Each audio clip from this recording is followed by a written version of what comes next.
નમસ્કાર મિત્રો, સ્વાગત છે તમારું ગુજરાત માહિતી યુટ્યુબ ચેનલમાં।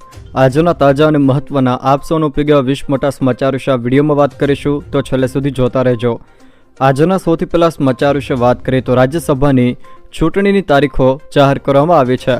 ચૂંટણી પંચે રાજ્યસભાની ચૂંટણીની તારીખો જાહેર કરી છે। રાજ્યસભાની 4 બેઠકો માટે 27 ફેબ્રુઆરીએ મતદાન યોજાશે। ગુજરાતમાં રાજ્યસભાની 11માંથી 4 બેઠકો પર ચૂંટણી યોજાશે। જો કે 15 ફેબ્રુઆરી સુધીમાં ઉમેદવારી ફોર્મ ભરી શકાશે। ગુજરાતમાં 4 તથા અન્ય 15 રાજ્યોની મળીને કુલ 56 રાજ્યસભા બેઠકો માટે 27 ફેબ્રુઆરીએ ચૂંટણી યોજાશે। કેન્દ્રીય ચૂંટણી પંચે આગામી એપ્રિલમાં ખાલી પડેલી રાજ્યસભાની બેઠકો માટે જાહેરનામું અને ચૂંટણી કાર્યક્રમ જાહેર કર્યો છે। ગુજરાતમાંથી 2 કોંગ્રેસ અને 2 ભાજપની બેઠકો ખાલી પડશે, જેમાં મનસુખભાઈ માંડવિયા, પરસોત્તમભાઈ રૂપાલા, યમીબેન યાજ્ઞિક અને નારાયણ રાઠવાની ટર્મ પૂર્ણ થાય છે। ત્યારબાદના મહત્વના સમાચાર વિશે વાત કરીએ તો પેન્શન અંગે સરકાર દ્વારા મહત્વનો નિર્ણય લેવામાં આવ્યો છે। ફેમિલી પેન્શન અંગે કેન્દ્ર સરકારે મહત્વનો નિર્ણય લીધો છે। મહિલા સરકારી કર્મચારીઓ અને મહિલા પેન્શનરો તેમના મરણોત્તર પેન્શન માટે પતિને બદલે પુત્રી અથવા તો પુત્રને નોમિનેટ કરી શકે છે। અત્યાર સુધી મહિલા પેન્શનરના મૃત્યુ પછી માત્ર તેના પતિને જ નામાંકિત કરી શકાતા હતા, પરંતુ હવે તેનો પતિ પણ મૃત્યુ પામે છે તો તેના બાળકોને પેન્શન અપાશે। હવે પતિને બદલે સીધું બાળકોને પેન્શન મળી શકે છે। ત્યારબાદના મહત્વના સમાચાર વિશે વાત કરીએ તો હવે અયોધ્યામાં પણ હરિહરનો સાદ ગુંજશે। બાપા સીતારામ ધામ બગદાણો દ્વારા અયોધ્યામાં અન્નક્ષેત્ર શરૂ કરવામાં આવ્યું છે। અયોધ્યા મંદિરમાં ભગવાન રામલલ્લાની પ્રતિષ્ઠા થતાં જ દેશભરમાંથી ભક્તો દર્શનાર્થે ઉમટી પડ્યા છે। ત્યારે હવે રામ ભક્તોની સેવા માટે બગદાણા ગુરુ આશ્રમ દ્વારા બજરંગદાસ બાપાની પુણ્યતિથિએથી સરકારની ખાસ મંજૂરી સાથે અયોધ્યામાં અન્નક્ષેત્રનો પ્રારંભ કરાવવામાં આવશે। બગદાણાથી રસોઈયા, સહાયકો અને સ્વયંસેવકો મળીને કુલ 200 લોકોની ટીમ અયોધ્યા પહોંચે છે।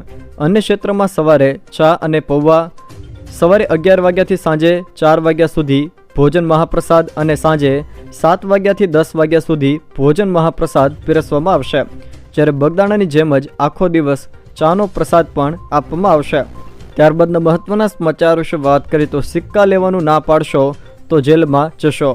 ઘણીવાર ખરીદીમાં સિક્કાઓ લેવાનું ના પાડતા હોય છે, સિક્કાની બદલે વસ્તુઓ પકડાવી દેતા હોય છે।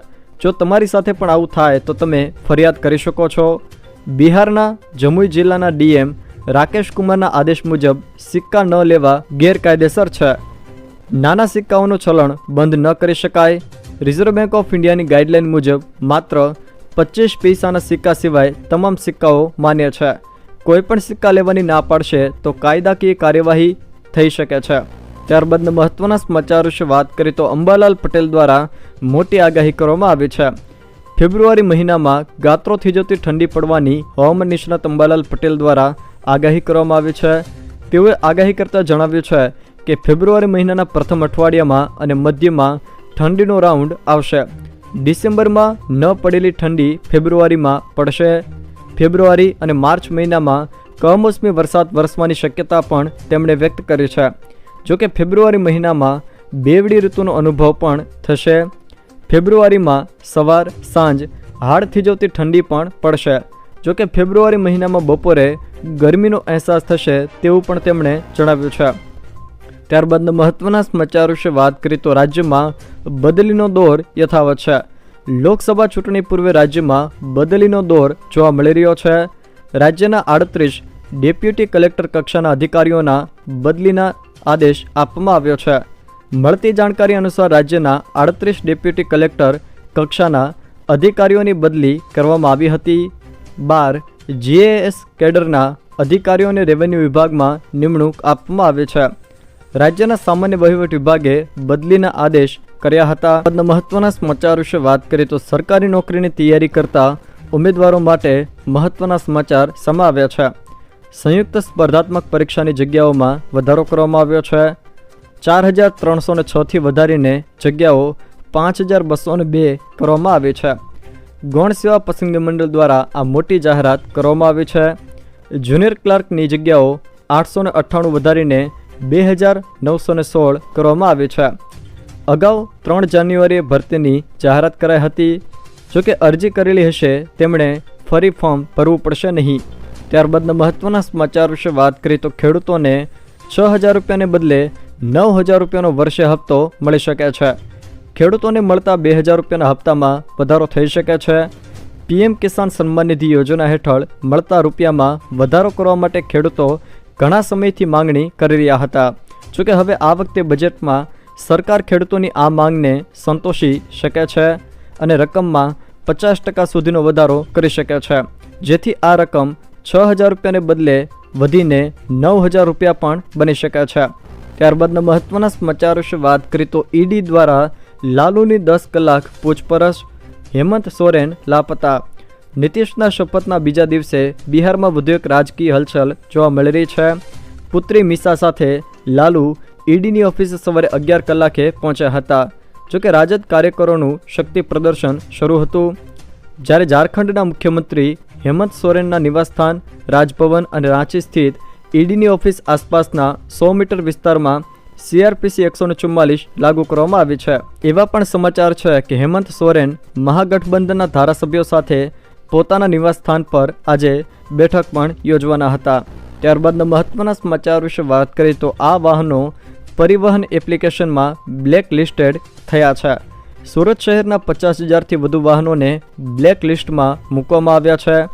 મળતી માહિતી મુજબ કેન્દ્ર સરકાર દ્વારા વર્ષ 2021માં હંગામી રજિસ્ટ્રેશન ફીમાં વધારો કરાયો હતો, જે બાદ ગુજરાત RTOને 2 વર્ષ બાદ આ બાબતની જાણકારી મળી હતી, જેથી આ 2.5 વર્ષમાં ખરીદી કરેલા વાહનોના માલિકો પાસેથી ફી વસૂલી કરવા માટે વાહનોને બ્લેક લિસ્ટેડ કરવામાં આવ્યા હતા. જોકે લગભગ 50,000થી વધુ વાહનોને બ્લેક લિસ્ટ કરાયા હતા.